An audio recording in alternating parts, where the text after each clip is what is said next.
Good morning again, directors. We did receive a letter on March 19th from Andy Sells, the CEO for Aqua JPIA in regards to the future of our relationship with them. But before I went into the details of that, I wanted to provide just some quick context for what our current relationship is with JPIA and what it has been.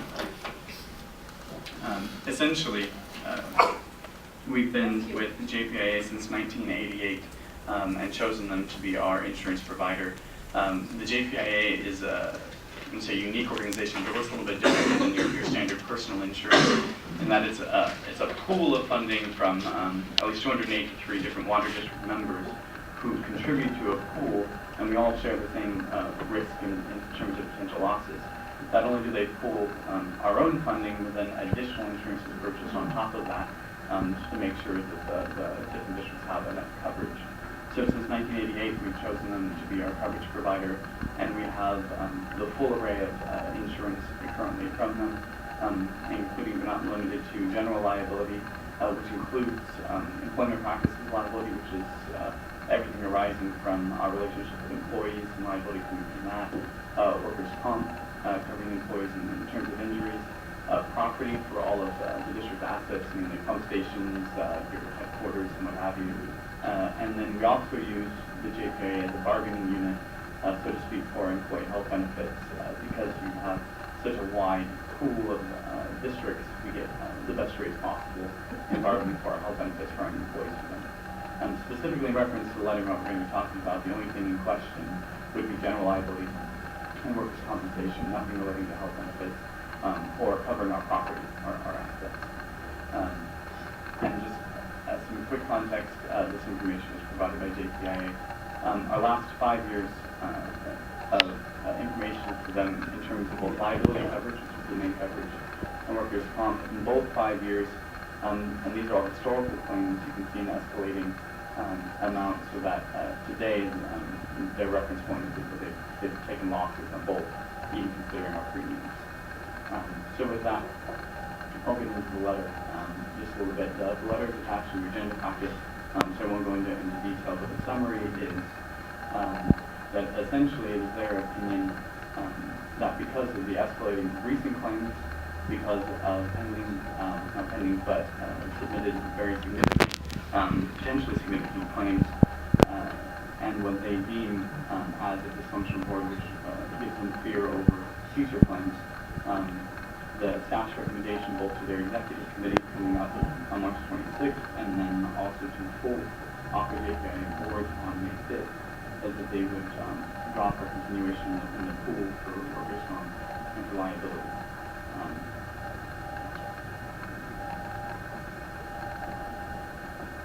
What this means, at least coming up, is that our general manager is dedicated to the task of seeing what our options are with them, as well as staff looking into alternatives.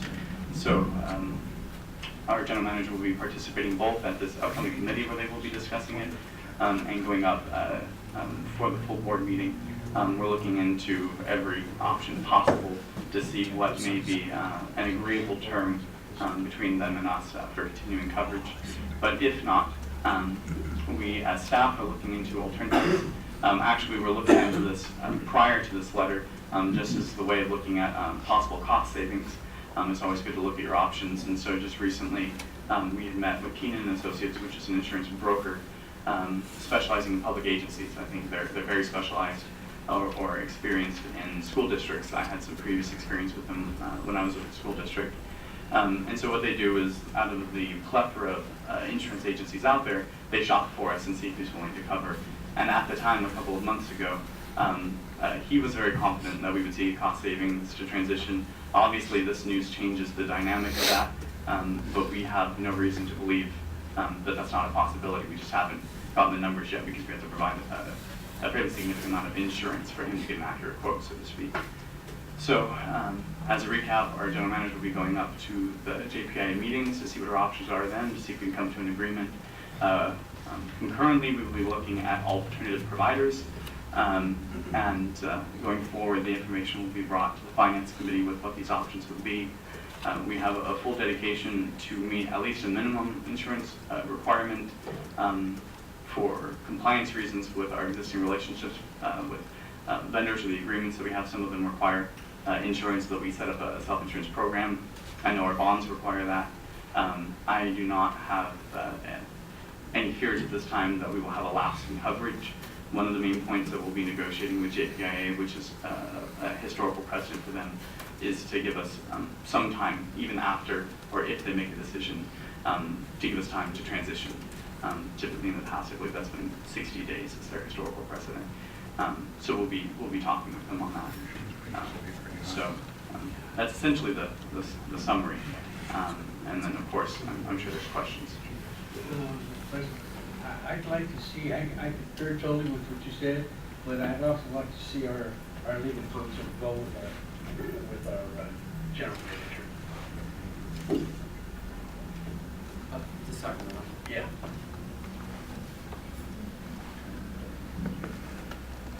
Yeah, it's just direction, Yeah. we don't need anything on Yeah, that. go. I have a couple of Yes. questions here. Yeah, it says here that there have been 22 claims since 1997. Yes, they're looking at total comprehensive history, well, since 1997, so a decent history period. You mentioned 1988. Is there a reason why you mentioned 1988? Yes, that's the beginning of our relationship with JPA. The information that they provided that was used here, they just go back as far as 1997. Okay. And how many current claims do we have? I believe we have 3 claims with 1 potential claim at this point. So 3 claims and then 1 potential claim. Can you name those claims? I think it's perfect. I think it's perfectly legal. Definitely. If they're active litigation matters, of course you can name those claims. I believe we have, Tony, do you want to chime in on this one? But I obviously wouldn't get into the facts or the merit of the cases, but you can certainly identify them by name as part of the public record. Okay. The items.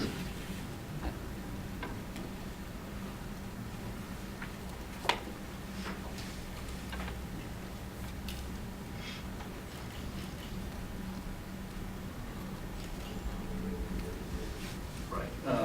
We have 2 claims that have already been filed with the courts, a Ms. Lopez and a Mr. Flynn. I can't hear you. Can you repeat that again, please? We have 2 claims that have been filed with the courts, plaintiffs being Ms. Lopez and Mr. Fuentes. Okay, who is Ms. Lopez suing? Ms. Lopez is suing the district. The district, not a director?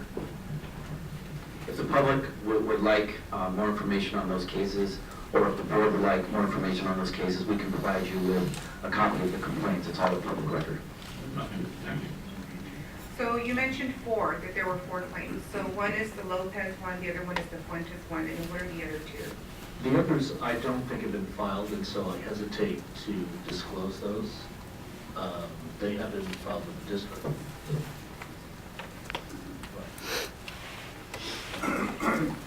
We have received, I've been counseled by my general counsel. We have received a claim from a Mr. Bilkey. Okay. Okay. I believe And then- the potential, the 4th one is relating to the appeal for Director Chacon access. Okay, so the 4th one is Which the it's submitted, but it has a pending status. Thank you. Okay. Thank you. So it's the Lopez, Fuentes, Bilkey, and Chacon. And which ones are the claims and which ones are the ones that have risen to a lawsuit that has been filed? The Lopez and the Fuentes ones? Correct. Okay, and then the Bilkey one is in a claim status? We are looking at it now. And just for, the public, what's the difference between a claim and Sure. a lawsuit? In order to file a lawsuit against a public entity, the plaintiff is required to file something called a government code claim as a precursor to filing an actual case with the LA Superior Court in this case. Okay, so we have the Bilkey one is considered a claim, and then the Chacon matter, what is that? Well, it's been settled.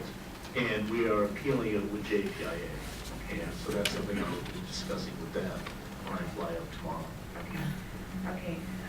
This is a real big, these are some very serious issues that we have, especially, you know, the Chacon matter.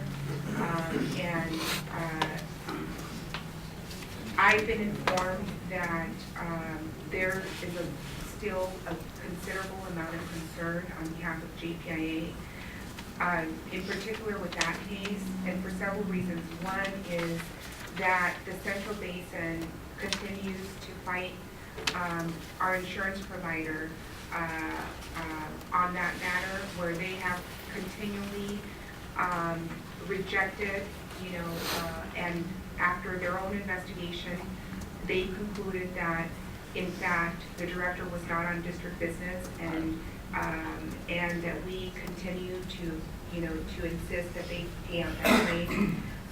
You know, the other issue that JPIA has brought before us, is specifically dealing with that matter, is that you know, we still have a board member who is driving without a license. And, you know, that is a potentially high, very high. I don't know who is going to insure us, you know, when we have a director that is driving without a license. Can you tell me which one? We have, Ms. Vasquez, can you tell me which one, please? Can you make the accusation, which one, please? Mr. General Manager, do we have a director here that has not provided proof that they have a license? Mr. President, let me read the item on the agenda. I'm concerned that we're getting into areas that are outside the scope of the agendized item. I understand that the 4 cases were mentioned by the decision. I don't want to get into the discussion over the merits of each of those 4 matters. If we can just, at this point, if there are questions about the letter that we received from the IA and what we are going to do moving forward, that would be my recommendation.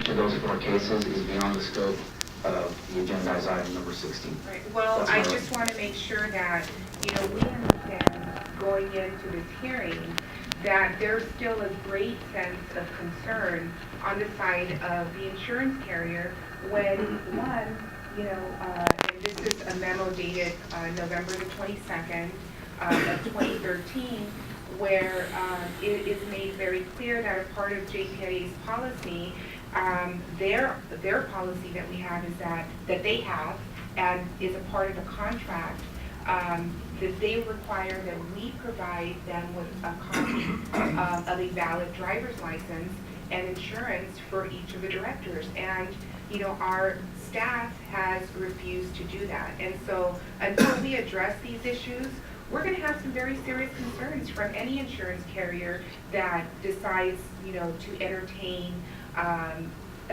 even, you know, covering us. And, you know, I have, again, you know, and this is nothing personal, this is about this district. We have a responsibility to protect this district. You know, we need to have insurance coverage. Let's work with, you know, Ms. Director Chacon to see how we can make sure that, you know, he can continue to Well, do thank you. his No, duties. no, it's okay. She mentioned my name. Thank you very much. You know, as a director, which he was elected to do, you know, but at the same time protect, you know, the agency. You know, if something happens, JPIA will have, if they decide to continue, you know, providing us coverage, or whatever insurance decides to give us coverage, and that's the fact, you know, they will be held, you know, liable for, you know, anything that happens. And so I just ask that we take that into consideration, that we have a very serious discussion about how we can, you know, assist, you know, in making At sure this point, that I think all this is going to come out in a later meeting, also but right now, we're protecting just talking the about the cancellation of the insurance, and we'll have to discuss all that before we go into any Right. other insurance program. Uh-huh. And so I think now we need to get back to our letter and get back to the Okay. JPIA Okay. and get That's their fine. information coming to us, so that we will know how to react, because this is an information item Okay. only, it's not for vote. So we're Right. looking for information coming in from JPIA so that we can react at a later time. Okay. We're not trying to justify or go against whatever they're saying right now. This is information for us. So Mr. we President, have gone against, Mr. President. twice what their Yes. recommendation you know, has been, so. I agree with my colleague, she's worried about the finances of the district, she talks a good game, but yet she refuses to tell us if there's a key tap lawsuit or not, that she filed against her. Where she gave minutes, where she says she gave minutes Mr. ago. President, Mr. Chairman, if we can not get into other areas at this time, in particular the key term issue. At this point, I'd like to get the board out. Do you have any other information that needs to come from JPIA that's coming towards us that we need to have? Because we're going to have to, as a board, we're going to have to make some decisions fairly soon with whatever recommendations are coming out of all this. And I don't think this is the time right now to discuss all these little items that will be coming up.